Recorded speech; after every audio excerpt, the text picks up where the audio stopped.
Hallelujah. ದೇವರ ಪರಿಶುದ್ಧ ನಾಮಕ್ಕೆ ಸ್ತೋತ್ರವಾಗಲಿ. ಈ ದಿನ ನಾವು ಮಾರ್ಕನು ಬರೆದ ಸುವಾರ್ತೆ ಅಧ್ಯಾಯ 7 ಮತ್ತು 8 ಓದಿ ಧ್ಯಾನ ಮಾಡುವಂತರಾಗೋಣ. ಮಾರ್ಕನು ಬರೆದ ಸುವಾರ್ತೆ ಅಧ್ಯಾಯ 7. ತರುವಾಯ ಯೆರೂಸಲೇಮಿನಿಂದ ಬಂದಿದ್ದ ಫರಿಸಾಯರು ಶಾಸ್ತ್ರಿಗಳಲ್ಲಿ ಕೆಲವರು ಆತನ ಬಳಿಗೆ ಕೂಡಿ ಬಂದರು. ಫರಿಸಾಯರು ಯೆಹೂದ್ಯರೆಲ್ಲರೂ ಹಿರಿಯರಿಂದ ಬಂದ ಸಂಪ್ರದಾಯವನ್ನು ಹಿಡಿದು ತಮ್ಮ ಕೈಗಳನ್ನು ಚೆನ್ನಾಗಿ ತೊಳಕೊಳ್ಳದೆ ಆಹಾರ ತೆಗೆದುಕೊಳ್ಳುವುದಿಲ್ಲ ಮತ್ತು ಪೇಟೆಗೆ ಹೋಗಿ ಬಂದರೆ ನೀರನ್ನು ಪ್ರೋಕ್ಷಿಸಿಕೊಳ್ಳದೆ ಆಹಾರ ತೆಗೆದುಕೊಳ್ಳುವುದಿಲ್ಲ. ಇದಲ್ಲದೆ ಅವರಲ್ಲಿ ತಂಬಿಗೆ, ಬಟ್ಟಲು, ತಪ್ಪಲೆಗಳನ್ನು ಬೆಳಗಿ ತೊಳೆಯುವುದೇ ಮೊದಲಾದ ಅನೇಕ ಆಚಾರಗಳನ್ನು ನಡೆಸುವ ನೇಮಕ ಉಂಟು. ಆತನ ಶಿಷ್ಯರಲ್ಲಿ ಕೆಲವರು ಮೈಲಿಗೆಯ ಕೈಯಿಂದ, ಅಂದರೆ ಕೈ ತೊಳಕೊಳ್ಳದೆ ಆಹಾರ ತೆಗೆದುಕೊಳ್ಳುವುದನ್ನು ಆ ಫರಿಸಾಯರು ಶಾಸ್ತ್ರಿಗಳು ಕಂಡು ಆತನನ್ನು, ನಿನ್ನ ಶಿಷ್ಯರು ಹಿರಿಯರಿಂದ ಬಂದ ಸಂಪ್ರದಾಯದಂತೆ ಯಾಕೆ ನಡೆದುಕೊಳ್ಳುವುದಿಲ್ಲ? ಮೈಲಿಗೆಯ ಕೈಯಿಂದ ಯಾಕೆ ಆಹಾರ ತೆಗೆದುಕೊಳ್ಳುತ್ತಾರೆ ಎಂದು ಕೇಳಿದರು. ಅದಕ್ಕೆ ಆತನು, ಕಪಟಿಗಳಾದ ನಿಮ್ಮ ವಿಷಯದಲ್ಲಿ ಯೆಶಾಯನು ವಿಹಿತವಾಗಿ ಪ್ರವಾದಿಸಿದ್ದಾನೆ. ಅವನು ಬರೆದದ್ದೇನೆಂದರೆ, ಈ ಜನರು ಮಾತಿನಿಂದ ನನ್ನನ್ನು ಸನ್ಮಾನಿಸುತ್ತಾರೆ, ಆದರೆ ಅವರ ಮನಸ್ಸು ನನಗೆ ದೂರವಾಗಿದೆ. ಮನುಷ್ಯರು ಕಲ್ಪಿಸಿದ ಕಟ್ಟಳೆಗಳನ್ನೇ ಅವರು ಬೋಧಿಸುವುದರಿಂದ ನನಗೆ ಭಕ್ತಿ ತೋರಿಸುವುದು ವ್ಯರ್ಥ ಎಂಬುದೇ. ನೀವು ದೇವರ ಆಜ್ಞೆಯನ್ನು ಬಿಟ್ಟು ಮನುಷ್ಯರು ಕಲ್ಪಿಸಿದ ಸಂಪ್ರದಾಯವನ್ನು ಹಿಡಿದಿದ್ದೀರಿ ಎಂದು ಹೇಳಿದನು. ಆತನು ಇನ್ನೂ ಅವರಿಗೆ, ನೀವು ನಿಮ್ಮ ಸಂಪ್ರದಾಯವನ್ನು ಹಿಡಿದು ನಡೆಸುವುದಕ್ಕಾಗಿ ದೇವರ ಆಜ್ಞೆಯನ್ನು ವ್ಯರ್ಥ ಮಾಡುತ್ತೀರಿ. ಬಹು ಚೆನ್ನಾಗಿದೆಯಲ್ಲವೇ? ತಂದೆ ತಾಯಿಗಳನ್ನು ಸನ್ಮಾನಿಸಬೇಕೆಂತಲೂ ತಂದೆಯನ್ನಾಗಲಿ ತಾಯಿಯನ್ನಾಗಲಿ ದೂಷಿಸುವವನಿಗೆ ಮರಣದಂಡನೆ ಆಗಬೇಕೆಂತಲೂ ಮೋಶೆಯು ಹೇಳಿದ್ದಾನೆ. ನೀವು ಒಬ್ಬನು ತನ್ನ ತಂದೆಯನ್ನಾಗಲಿ ತಾಯಿಯನ್ನಾಗಲಿ ನೋಡಿ, ನಾನು ನಿನ್ನ ಸಂರಕ್ಷಣೆಗಾಗಿ ಕೊಡತಕ್ಕದ್ದನ್ನು ಕೊರ್ಬಾನ್ ಮಾಡಿದ್ದೇನೆ, ಅಂದರೆ ದೇವರಿಗಾಗಿ ಇಟ್ಟಿದ್ದೇನೆ ಎಂದು ಹೇಳುವುದಾದರೆ, ಅವನು ನನ್ನ ತಂದೆಗಾಗಲಿ ತಾಯಿಗಾಗಲಿ ಇನ್ನೇನು ಮಾಡಬಾರದೆಂದು ಹೇಳುತ್ತೀರಿ? ಹೀಗೆ ನೀವು ಕಲಿಸುತ್ತಾ ಬಂದಿರುವ ಸಂಪ್ರದಾಯದಿಂದ ದೇವರ ವಾಕ್ಯವನ್ನು ನಿರರ್ಥಕ ಮಾಡುತ್ತೀರಿ ಮತ್ತು ಇಂಥ ಕಾರ್ಯಗಳನ್ನು ಇನ್ನೂ ಎಷ್ಟೋ ಮಾಡುತ್ತೀರಿ ಎಂದು ಹೇಳಿದನು. ಆಮೇಲೆ ಯೇಸು ಜನರ ಗುಂಪನ್ನು ತಿರುಗಿ ಹತ್ತಿರಕ್ಕೆ ಕರೆದು ಅವರಿಗೆ, ಎಲ್ಲರೂ ಕಿವಿಗೊಟ್ಟು ನನ್ನ ಮಾತನ್ನು ಕೇಳಿರಿ, ತಿಳುಕೊಳ್ಳಿರಿ. ಹೊರಗಿನಿಂದ ಮನುಷ್ಯನೊಳಕ್ಕೆ ಹೋಗಿ ಅವನನ್ನು ಒಲೆ ಮಾಡತಕ್ಕಂಥದ್ದು ಒಂದೂ ಇಲ್ಲ, ಆದರೆ ಮನುಷ್ಯನೊಳಗಿಂದ ಹೊರಡುವವುಗಳೇ ಮನುಷ್ಯನನ್ನು ಹೊಲೆ ಮಾಡುವಂಥವುಗಳಾಗಿವೆ ಎಂದು ಹೇಳಿದನು. ತರುವಾಯ ಆತನು ಜನರನ್ನು ಬಿಟ್ಟು ಮನೆಯೊಳಕ್ಕೆ ಹೋದಾಗ ಆತನ ಶಿಷ್ಯರು ಆ ಸಾಮ್ಯದ ಅರ್ಥವೇನೆಂದು ಆತನನ್ನು ಕೇಳಲು ಆತನು ಅವರಿಗೆ, ನಿಮಗೂ ಅಷ್ಟು ಬುದ್ಧಿ ಇಲ್ಲವೇ? ಹೊರಗಿನಿಂದ ಮನುಷ್ಯನೊಳಕ್ಕೆ ಹೋಗುವಂಥದ್ದು ಅವನ ಹೃದಯದೊಳಕ್ಕೆ ಸೇರದೆ ಹೊಟ್ಟೆಯಲ್ಲಿ ಸೇರಿ ಬಹಿರ್ದೇಶಕ್ಕೆ ಹೋಗುವುದರಿಂದ ಅವನನ್ನು ಹೊಲೆ ಮಾಡಲಾರದೆಂದು ನಿಮಗೆ ತಿಳಿಯಲಿಲ್ಲವೋ ಎಂದು ಹೇಳಿದನು. ಹೀಗೆ ಹೇಳಿದ್ದರಿಂದ ತಿನ್ನುವ ಪದಾರ್ಥಗಳೆಲ್ಲ ಶುದ್ಧವೆಂದು ಸೂಚಿಸಿದನು. ಆತನು ಇನ್ನು, ಮನುಷ್ಯನೊಳಗಿಂದ ಹೊರಡುವಂಥದ್ದೇ ಮನುಷ್ಯನನ್ನು ಹೊಲೆ ಮಾಡುವುದು.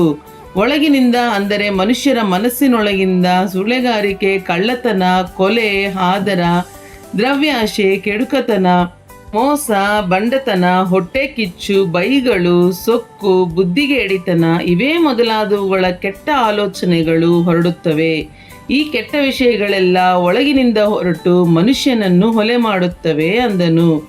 ಅಲ್ಲಿಂದ ಯೇಸು ಎದ್ದು ಹೊರಟು ತೂರ್ ಪಟ್ಟಣದ ಪ್ರಾಂತ್ಯಗಳಿಗೆ ಹೋಗಿ ಒಂದು ಮನೆಯೊಳಗೆ ಇಳುಕೊಂಡು ಅದು ಯಾರಿಗೂ ಗೊತ್ತಾಗಬಾರದೆಂದಿದ್ದನು. ಆದರೆ ಆತನು ಗುಪ್ತವಾಗಿರುವುದಕ್ಕೆ ಆಗದೆ ಹೋಯಿತು.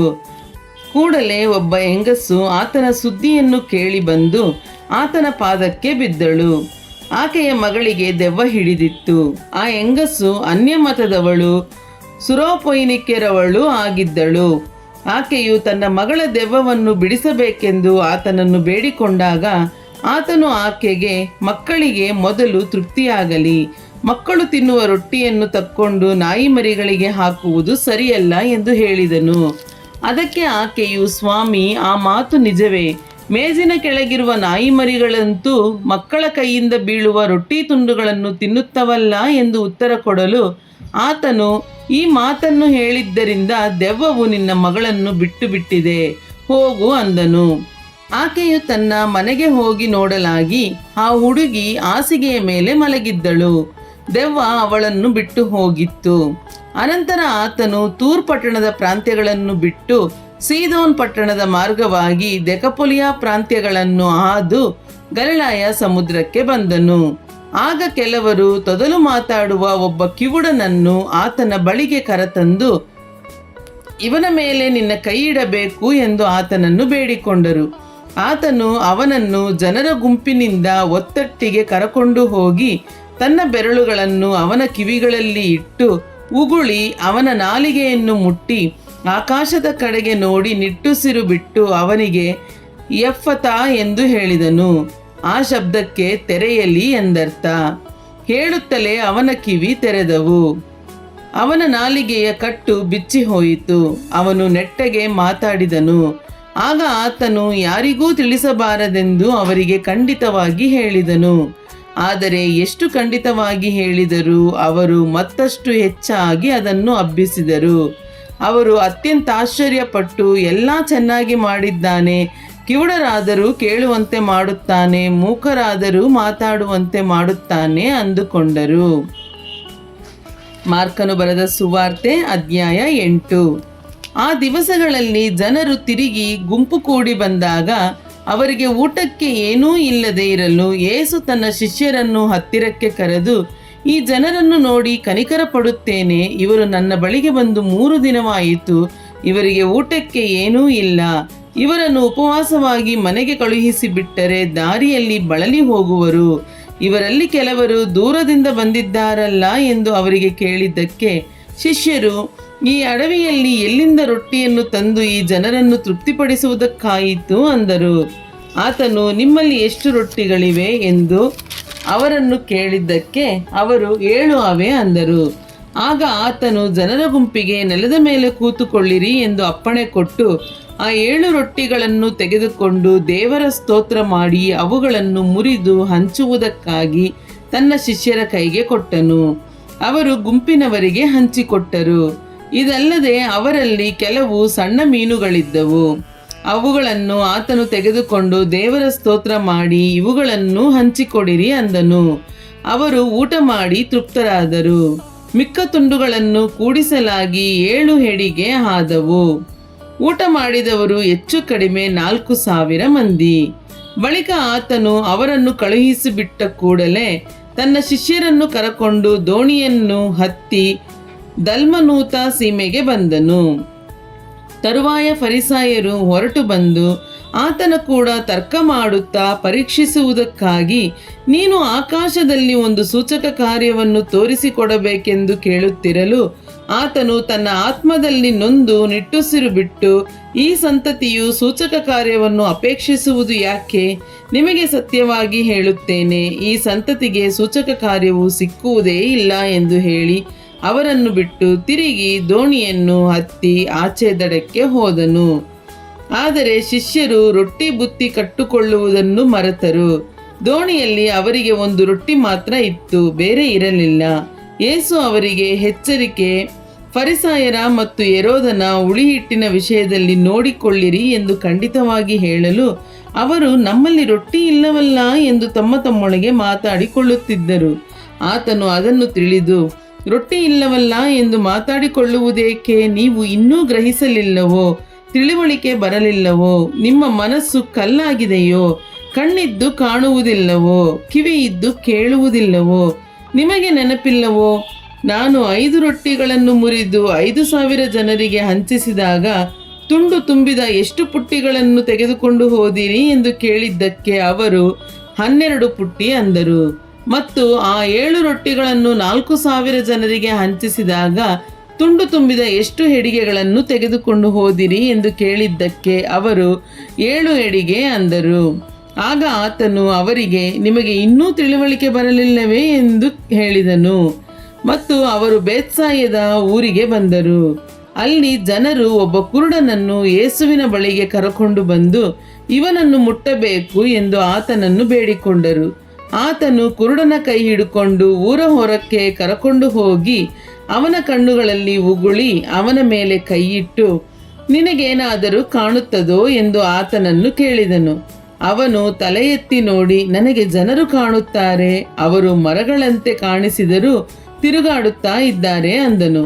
ಆಗ ಆತನು ಅವನ ಕಣ್ಣುಗಳ ಮೇಲೆ ಕೈ ಇಟ್ಟು ಅವನು ಕಣ್ಣು ಬಿಟ್ಟು ನೋಡಲು ಅವನಿಗೆ ಗುಣವಾಗಿತ್ತು, ಎಲ್ಲವೂ ಸ್ಪಷ್ಟವಾಗಿ ಕಾಣಿಸಿತು. ತರುವಾಯ ಆತನು, ನೀನು ಊರೊಳಕ್ಕೇನೂ ಹೋಗಬೇಡ ಎಂದು ಹೇಳಿ ಅವನನ್ನು ಅವನ ಮನೆಗೆ ಕಳುಹಿಸಿಬಿಟ್ಟನು. ಯೇಸುವು ಆತನ ಶಿಷ್ಯರು ಫಿಲಿಪ್ಪನ ಕೈಸರೆಯ ಎಂಬ ಪಟ್ಟಣಕ್ಕೆ ಸೇರಿದ ಗ್ರಾಮಗಳಿಗೆ ಹೊರಟರು. ದಾರಿಯಲ್ಲಿ ಆತನು, ಜನರು ನನ್ನನ್ನು ಯಾರು ಅನ್ನುತ್ತಾರೆ ಎಂದು ತನ್ನ ಶಿಷ್ಯರನ್ನು ಕೇಳಿದ್ದಕ್ಕೆ ಅವರು, ನಿನ್ನನ್ನು ಕೆಲವರು ಸ್ನಾನಿಕನಾದ ಯೋಹಾನನು ಅನ್ನುತ್ತಾರೆ, ಕೆಲವರು ಎಲೀಯನು ಅನ್ನುತ್ತಾರೆ, ಇನ್ನು ಕೆಲವರು ಪ್ರವಾದಿಗಳಲ್ಲಿ ಒಬ್ಬನು ಅನ್ನುತ್ತಾರೆ ಎಂದು ಹೇಳಿದರು. ಆತನು ಅವರನ್ನು, ಆದರೆ ನೀವು ನನ್ನನ್ನು ಯಾರನ್ನುತ್ತೀರಿ ಎಂದು ಕೇಳಲಾಗಿ, ಪೇತ್ರನು, ನೀನು ಬರಬೇಕಾಗಿರುವ ಕ್ರಿಸ್ತನು ಎಂದು ಉತ್ತರ ಕೊಟ್ಟನು. ಅದಕ್ಕೆ ಆತನು, ನನ್ನ ವಿಷಯವಾಗಿ ಯಾರಿಗೂ ಹೇಳಬೇಡಿರಿ ಎಂದು ಅವರಿಗೆ ಖಂಡಿತವಾಗಿ ಹೇಳಿದನು.